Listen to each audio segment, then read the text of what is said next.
तो दोस्तों आज अप्रैल की 3 तारीख है और आज की इस वीडियो में मैं आपके साथ कलेंचो फ्लावरिंग प्लांट की समर केयर किस तरह से इस पौधे को सर्दी के बाद गर्मी के मौसम में बचाया जाए, किस तरह से इसको अगले सीज़न तक लेकर जाया जाए, ये शेयर करूँगा। बहुत से कमेंट्स आते हैं कि जो ये कलेंचो की हाइब्रिड वाली वैरायटीज़ रहती हैं, इनकी जो केयर है समर के मौसम में गर्मी के समय पर बहुत मुश्किल रहती है।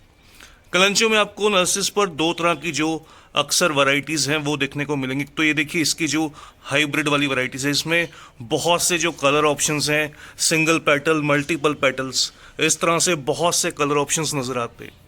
लेकिन दूसरी एक ये वैरायटी आती है, इसको देसी कलेंचो बोल देते हैं। इसमें ये इस तरह से सिंगल पेटल के अंदर रेड कलर के अंदर जो फ्लावर्स हैं वो खिलकर निकलते हैं।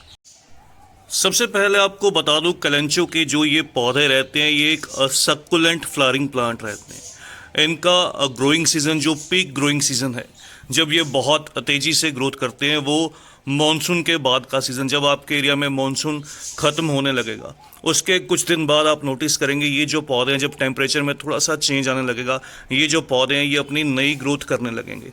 ख़ास तौर पर अगर बात करूँ, ये जो हाइब्रिड वाली वैरायटीज़ रहती हैं और इनके फ्लावर्स खिलने का जो बेस्ट टाइम रहता है, जो सही समय रहता है, वो उस समय पर रहता है जब थोड़ी सी रातें लंबी रहती हैं और दिन छोटे रहते हैं, जब सर्दी अपने पीक टाइम पर होती है और सर्दी से गर्मी की तरफ बिल्कुल मौसम जो है वो चेंज होने लगता है। उस समय पर इनके फ्लावरिंग का बेस्ट सीज़न रहता है। और दूसरी जो इन पौधों में ख़ास बात रहती है, इनके जो फ्लावर्स हैं वो बहुत लॉन्ग लास्टिंग भी रहते हैं। इनके फ्लावर्स एक बार खिलने पर लगभग 1 महीने तक ईजिली सरवाइव कर जाते हैं और गुच्छे में खिले हुए बहुत ज़्यादा सुंदर भी लगते हैं। ये देखिए, इस तरह से कुछ गुच्छे में जो ये ब्राइट कलर्स हैं ये बहुत सुंदर दिखते हैं। ये जो आप मेरे कलेंचो के सभी प्लांट्स देख रहे हैं, इनमें से मेरे कुछ जो प्लांट्स हैं वो इस सीज़न के हैं, लेकिन कुछ जो प्लांट्स हैं वो पुराने पौधे हैं जिनको मैं लास्ट ईयर से इस सीज़न तक लेकर आया हूँ। तो वही आपके साथ एक्सपीरियंस शेयर करूँगा, वही शेयर करूँगा जैसे मैंने इनको सेव किया, किस तरह से आप भी इन पौधों को ईजिली सेव कर सकते हैं। हालांकि देसी कलेंचो में तो ऐसी कोई भी प्रॉब्लम नहीं रहती। ये जो पौधा है ये ईजिली आप ऐसी जगह पर प्लेस कर दीजिए जहाँ पर इसको सुबह की 2 से 3 घंटे की धूप मिलती रहे, वहाँ पर ये ईजिली जो है वो सारी गर्मी भर सर्वाइव कर जाता है। लेकिन जो एक ख़ास बात का ख्याल रखना पड़ता है वो आपको इस बात का कि गर्मी के तेज़ मौसम के अंदर इन पौधों की एक तो कटाई छटाई नहीं करनी, क्योंकि उस समय पर इनकी जो नई ग्रोथ है वो बहुत ज़्यादा निकल कर नहीं आती, या कह सकता हूँ कि निकल कर ही नहीं आती। उस मौसम में कटिंग करने पर इनकी जो स्टेम्स हैं वो कई बार फंगस का शिकार होकर डाई बैक होने लगती है। तो सबसे पहली बात आपको ये नोटिस रखनी है कि आपके पास चाहे देसी कलेंचो है या फिर ये इस तरह से हाइब्रिड, इन पौधों की कोई भी कटाई छटाई गर्मी के मौसम में नहीं करनी। मेरे इन सभी प्लांट्स में से ये देसी वाला जो पौधा है ये सबसे पुराना पौधा है, लगभग पिछले 3 से 4 साल से है।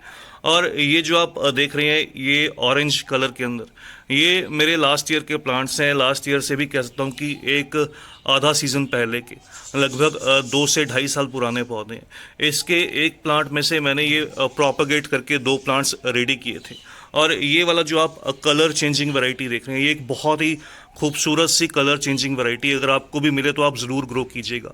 आप देखिए, इसके जो कलर जो फ्लावर्स के ऊपर निकल कर आए हैं वो मल्टीपल कलर्स हैं। एक इसमें ये ऑरेंज कलर आपको दिखाई देगा, दूसरा पिंक और तीसरा वाइट।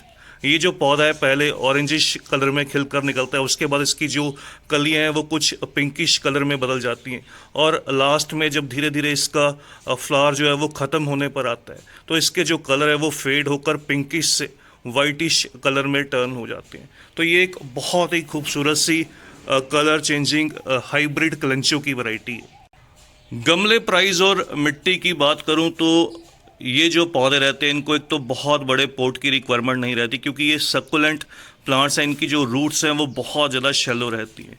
इनको आप 6 से 8 इंच के पोट में ग्रो कीजिए तो ये अच्छे से पूरा साल 2 साल ईजिली सर्वाइव करते हैं। प्राइस रेंज की बात करूं, जो ये देसी कलेंचो के पौधे रहते हैं ये थोड़े से कम प्राइस में रहते हैं। मैंने लास्ट अपनी नर्सरी विजिट की वीडियो में शेयर भी किया था। इस तरह से जो देसी कलेंचो के पौधे हैं वो केवल 30 रुपीज़ में अम्बाला की नर्सेज पर अवेलेबल थे, और जो हाइब्रिड कलेंचो के पौधे हैं ये 100 रुपीज़ के आसपास की रेंज।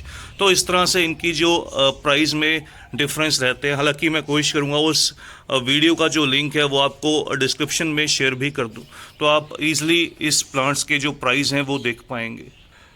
मिट्टी की बात करूं तो ये जो पौधे रहते हैं इनको जो मैंने अपने पर्सनल एक्सपीरियंस से नोटिस किया है, इन पौधों की जो अच्छी ग्रोथ है वो सॉइल के अंदर बहुत अच्छे से ग्रोथ निकल कर आती है। अगर ये मैं अपने पुराने प्लांट्स की बात करूं तो इनको जो मैंने मिट्टी दी थी इसके अंदर मैंने एक हिस्सा खाद, एक हिस्सा मिट्टी, एक हिस्सा जो लिया था वो सैंड का, रेत का, और एक हिस्सा कोकोपीट। तो इस तरह से 4 हिस्से में इसकी जो मिट्टी है वो रेडी की थी। इसके अंदर इसकी जो ग्रोथ है वो बहुत तेज़ी से, बहुत अच्छे से निकल कर आई। दूसरा जो काम करना है, अगर आपको इनको अगले सीज़न के लिए सेव करना है तो इस तरह से जब इन पौधों के जो फ्लावर्स हैं वो स्पेंट होने लगें, वो पूरे खिलकर कुछ इस तरह से मुरझाने लगें, उस समय पर आप इनके जो ऊपर की साइड से जो ये फ्लावर की जो स्टॉक निकल कर आती है ऊपर की साइड पर, आप नोटिस करेंगे सभी पौधों में इस तरह से ऊपर की साइड पर एक स्टॉक निकल कर आती है, उसके अंदर ये फ्लावर्स खिलकर निकलते हैं। तो इस स्टॉक को आप जस्ट ये देखिए, ये 2 जो 3 पत्तियां हैं नीचे की तरफ, इनके नीचे की साइड से इस तरह से कुछ रिमूव कर दीजिए, स्टॉक को यहाँ से तोड़ दीजिए। ये देखिए कुछ इस तरह से इसकी जो ब्रांच है वो बहुत थिक थी और हाथ से टूट नहीं रही थी। इस तरह से कटर की मदद से आप इसको जो है वो कट कर दीजिए। इसी तरह से सेम जब सभी के सभी फ्लावर्स आपके पौधे में स्पेंट हो जाएं उस समय पर आप सारे के सारी ऊपर से जो फ्लावरिंग बर्ड्स हैं सभी को रिमूव कर दीजिए। इसकी नई ग्रोथ जो है वो आपको नीचे से दिखाई देगी।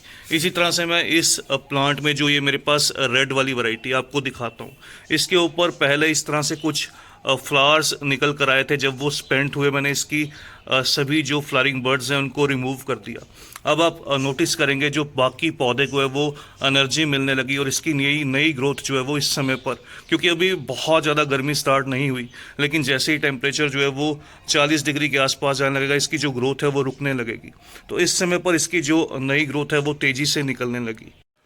एक और जो काम बहुत ज़्यादा ज़रूरी रहता है इनकी अच्छी ग्रोथ के लिए या सारी गर्मी भर इनको बचा कर रखने के लिए, ख़ास तौर पर इन पौधों को प्रॉब्लम आती है जब मॉनसून का समय आता है। मॉनसून के टाइम में ज़्यादा ह्यूमिडिटी रहने पर अक्सर सभी सकुलेंट प्लांट्स को प्रॉब्लम आने लगती है। इनकी जो लीव्स है उनमें फंगस क्रिएट होने लगता है, वो खुद ब खुद ही जो है वो गलने लगती हैं।